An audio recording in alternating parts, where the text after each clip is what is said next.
Good morning student. सो बच्चों, क्या कर रहे हो? पढ़ाई हो रही है। हमने एक यूनिट आपका कंप्लीट कर दिया है मैथ्स 2 का सिमिलरिटीज। ठीक है, आई होप कि आप अच्छे से पढ़ रहे होंगे, पूरा प्रैक्टिस सेट्स कर रहे होंगे, जो भी होमवर्क की प्रॉब्लम है खुद से कर रहे होंगे, क्योंकि बाद में हम वो नहीं देखने वाले कि आप क्या कर रहे हैं। अभी बहुत ज़्यादा फोकस रह रहा है कि आपका पूरा फोकस उस पर होना चाहिए जितना आपने अभी तक पढ़ लिया है, जितना हमने आपको पढ़ाया है। ठीक है, कोई डिफिकल्टी से आपने किसी ने मुझे कुछ पूछा नहीं है। ठीक है, कोई भी डिफिकल्टी से कोई भी क्वेरी से कोई क्वेश्चन नहीं आ रहा हो तो आप देखेंगे हमें पूछिए। ओके, समझ में आई बात? तो अभी हम आपका जो नेक्स्ट मैथ्स का स्टार्ट करेंगे। कौन सा यूनिट स्टार्ट किया हमने? Linear equation in two variable. ठीक है, सो हमने कल क्या पढ़े थे? Simultaneous linear equation. क्या पढ़े थे? Simultaneous linear equation. अब मुझे एक बात बताइए, हमने तो ऐसे इक्वेशन पढ़े थे दो जिसके सेम वैल्यू क्रॉस में हो। ठीक है, वो कैसे सॉल्व करते हैं वो हमने पढ़ लिया था, बट मुझे पता है आपके सिलेबस में वो चीजें नहीं है। ठीक है, मुझे पता है कि आपके सिलेबस में नहीं है वो चीजें, फिर भी आपके अंडरस्टैंडिंग के लिए, ताकि अगर फ्यूचर में आप जब जाओ तो क्या मतलब आपको अगर दो इक्वेशन दिया हो उसको कैसे सॉल्व करना है वो पता ही नहीं, तो क्या बोलेंगे? हमने पढ़ा ही नहीं। ये थोड़ी ना बोलेंगे हमको सिलेबस में नहीं था, बट वो तो हमको पढ़ना ही है क्योंकि आगे चल के हमको ये यूजफुल है। ठीक है, सो मैं आपके अंडरस्टैंडिंग के लिए, ठीक है, उस टाइप के क्वेश्चन तो पूछेंगे नहीं, मतलब बोला तो नहीं है कि वो सिलेबस में आएगा। ठीक है, बट आपको समझना है क्योंकि जब तक ये वो नहीं पढ़ेंगे ना तब तक के आगे का नहीं पढ़ेंगे। ठीक है, सो मैं आपको एक जस्ट प्रॉब्लम एग्जांपल के तौर पे समझा देती हूँ कि क्या है। ठीक है, अगर दो कोई इक्वेशन है, जैसे कि आपका फर्स्ट क्वेश्चन ले लो, 5x 3y is equal to 8 और 3x plus 5 is equal to 2। ये अगर दो इक्वेशन लेते हैं हम, तो ये इस तरीके से इक्वेशन इसको कैसे सॉल्व करते हैं? बोथ हमने देखा था कि क्रॉस में है सेम वैल्यू होता है, हम क्या करते हैं? ऐड कर देते हैं, क्या करते हैं? सब्ट्रैक्ट करते हैं, फिर दो अलग से इक्वेशन हमको मिल जाती है, फिर इसको ऐड और सब्ट्रैक्ट करते हैं, फिर x और y की वैल्यू निकाल देते हैं। ठीक है, ऐसे करते हैं, बट यहाँ पे क्या करेंगे वो बात तो आपको सीखनी पड़ेगी। ठीक है, सो ये प्रॉब्लम हम देखेंगे। ठीक है, ये प्रॉब्लम हम देखते हैं, फिर उसके बाद में है ग्राफिकल मेथड। ठीक है, सो ग्राफिकल मेथड हम अभी नहीं पढ़ेंगे, वीडियो क्लासेस में हम ग्राफिकल मेथड नहीं पढ़ेंगे।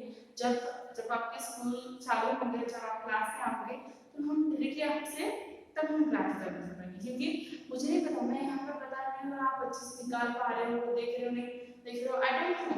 ठीक है ना, वो बात मुझे नहीं पता है, इसलिए आपको तो वो सारी चीजें करनी चाहिए, बट नहीं पता है हमको क्या करोगे नहीं करोगे, कैसे ग्राफ प्लॉट कर रहे हो, क्या गलती कर रहे हो, नहीं ना। तो इसलिए हम ग्राफिकल मेथड जब आप आओगे तब लेंगे। ठीक है, सो वो जो पार्ट है पूरा ग्राफ वाला वो हम याद रखना, वहां पे आपकी नोटबुक लिख दो, पेंटिंग करके या फिर ये बाकी है हमारा, वो हम स्कूल स्टार्ट होने के बाद में पढ़ेंगे। ठीक है, सो आज हम पढ़ेंगे ये एग्जांपल लेते हैं, फिर जो नेक्स्ट पॉइंट क्या है, नेक्स्ट टॉपिक जो क्या है वो देखेंगे। अगर ये पढ़ोगे तो वो आगे का समझ में आएगा। ठीक है, चलो स्टार्ट करते हैं। अब देखिए ये जो दो आपकी क्या है इक्वेशन है। ठीक है, दो इक्वेशन है। अब क्या करना, कभी भी अगर दो इक्वेशन को सॉल्व करना है और x y की वैल्यू निकालनी है हमको, ठीक है, तो क्या करना है? देखो कोएफिशिएंट देखो, किसी भी या तो x के कोएफिशिएंट इक्वल करो या फिर y के कोएफिशिएंट इक्वल करो, कोई प्रॉब्लम नहीं। अगर यहाँ पे -3 है, यहाँ पे 3 है इसका y का कोएफिशिएंट, तो यहाँ पे भी 3 कर सकते हैं ना, वो ज्यादा नहीं होगा, क्योंकि यहाँ पे अगर 5 है यहाँ पे 3, तो क्या करना पड़ेगा? एलसीएम मल्टीप्लाई करना, जैसे कि 5 ये इक्वेशन को 3 से मल्टीप्लाई करने से कितना आएगा? 15। और ये इक्वेशन को 5 से मल्टीप्लाई करेंगे, अगर इसको 3 से मल्टीप्लाई करें, 3 से इसको करेंगे तो पूरे इक्वेशन को मल्टीप्लाई करेंगे, और 5 से इसको करेंगे तो पूरे इक्वेशन को मल्टीप्लाई करेंगे। ठीक है, तो ये कितना 15 आने का मतलब x का कोएफिशिएंट जो होगा वो क्या होगा? सेम होगा। अगर x का कोएफिशिएंट सेम है तो हम सॉल्व कर सकते हैं उसको। ठीक है, बट हम क्या करते हैं यहाँ पे, आप वैसे करो ऐसे करो कोई प्रॉब्लम नहीं है, xy की वैल्यू सेम ही आनी है, कहीं भी कैसा भी करो एक्स वाई की वैल्यू सेम ही आनी है, ठीक है।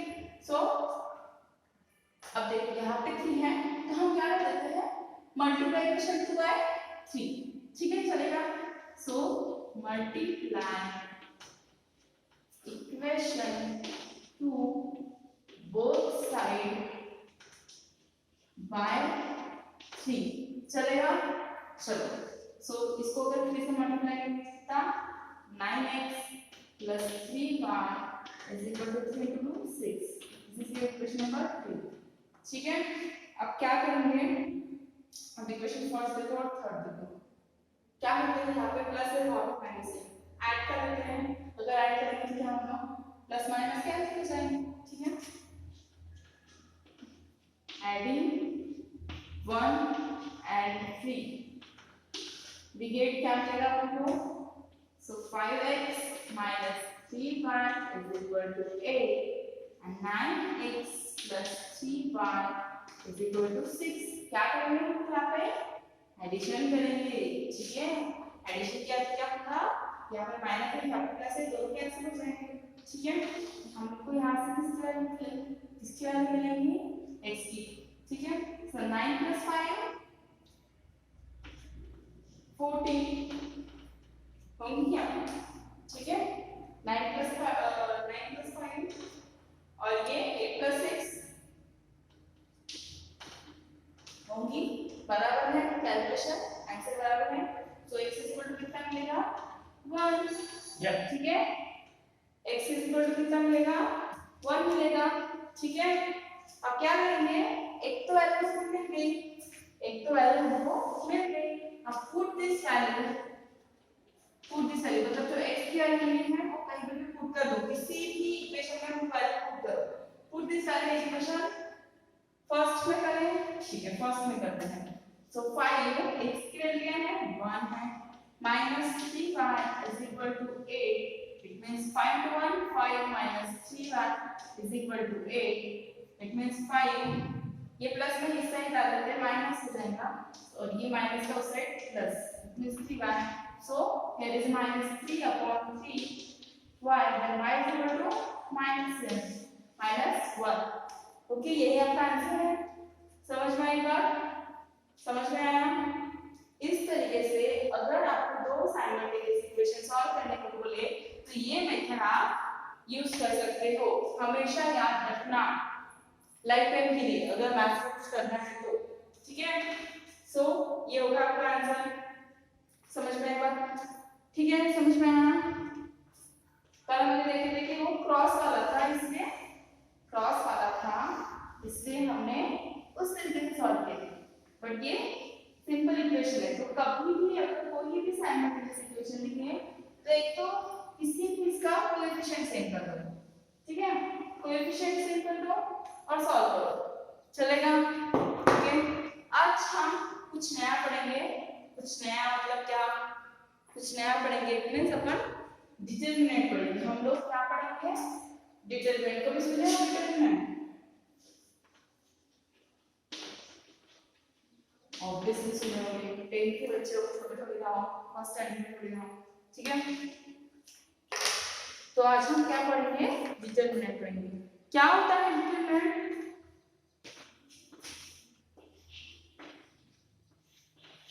ये होता है डिटरमिनेंट, क्या होता है, एबीसीडी क्या होंगे उसके एलिमेंट होंगे, ठीक है।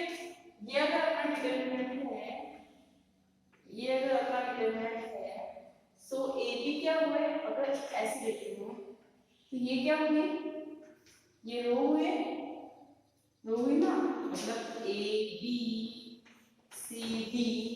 आर रोज, ठीक है, और AC और BD को अगर देखते तो क्या हुए, column, this is your determinant, ठीक है। ये क्या होगी उसकी diagonal having the same row and same column, ठीक है, मतलब ये क्या है, ये A11 है तो ये क्या होगा, ये क्या होगा A21 A22 A33, ये क्या होंगे डायगोनल होंगी, ठीक है ना। हाँ, और ये है रो है, मतलब हॉरिजॉन्टल लाइन, हॉरिजॉन्टल लाइन को क्या बोलते हैं, रो बोलते हैं, और वर्टिकल लाइन को कॉलम बोलते हैं, ठीक है। समझ में आया। तो ये आपका डिटरमिनेंट है। अब डिटरमिनेंट को सॉल्व कैसे करेंगे, अब डिटरमिनेंट को सॉल्व कैसे करेंगे, सो सॉल्व कैसे करेंगे, AD माइनस BC ये हो गया इसका सॉल्यूशन। कभी भी क्रॉस करो इसका, मतलब पहले तो ये लेना, ठीक है, पहले ये लेना हमेशा, फिर ये लेना, ठीक है। सो AD माइनस BC ये क्या हुआ, उसका सॉल्यूशन हुआ, ठीक है, ये वो उसका सॉल्यूशन। डिग्री ऑफ डिटरमिनेंट क्या है, यहाँ पे क्या है, डिग्री ऑफ दिस डिटरमिनेंट क्या होंगी, 2 होंगी। क्यों होंगी, because there are 2 element in each row और कॉलम, ठीक है, मतलब 2 एलिमेंट क्या है, रो में है, 2 एलिमेंट कहाँ है, कॉलम में। एक मींस इट्स डिग्री इज 2। अगर 3/3 का डिटरमिनेंट रहता तो ये क्या हुआ, ये 2/2 का हुआ ना, ये डिटरमिनेंट 2/2 का है। अगर 3/3 का रहता तो डिग्री इसकी 3 रहती, ठीक है। और डिटरमिनेंट कैसे डिनोट करते हैं, हमेशा हमेशा कैपिटल लेटर से डिनोट करते हैं डिटरमिनेंट। समझ में आई बात, समझ में आया। तो ये हुआ आपका डिटरमिनेंट, ये क्या हुआ आपका डिटरमिनेंट, ओके। अब हम थोड़ा सा देखते हैं कि डिटरमिनेंट को सॉल्व कैसे करेंगे, ठीक है। ज्यादा कुछ देखेंगे नहीं, बस देखते हैं कि डिटरमिनेंट को कैसे सॉल्व करेंगे। आपके सॉल्व एग्जाम्पल में फर्स्ट क्वेश्चन है, क्या है, 5 3 7 9। दिस योर डिटरमिनेंट, कितना डिग्री कितनी है ये इस डिटरमिनेंट की, 2 है, 2 डिग्री, क्योंकि there is a 2 element in each row and column, ठीक है। तो हम इसको क्या करेंगे, सॉल्व करेंगे। क्या करेंगे, AD माइनस BC, ये A, ये D, ये B और ये C। सो 5 into 9 माइनस 7 into 3, तो कितना आया, कितना आया, 7 into 3 21। सो ये 24 इससे आंसर। समझ में आया कैसे वैल्यू कैलकुलेट करेंगे डिटरमिनेंट की, समझ में आया क्या, कैसे वैल्यू कैलकुलेट करेंगे डिटरमिनेंट की, ठीक है, ठीक है, समझ में आया। पहले हमने क्या देखी, एक प्रॉब्लम लिखी, ठीक है, प्रॉब्लम देखी, प्रॉब्लम को कैसे सॉल्व करते हो वो सारी बातें देखी। अब हमने क्या देखा कि डिटरमिनेंट क्या होता है, डिटरमिनेंट क्या होता है, समझ में आया। वो सॉल्व एग्जांपल आप देखोगे, कर लोगे, ठीक है। उसके बाद में हम पढ़ेंगे ट्रायंगल्स,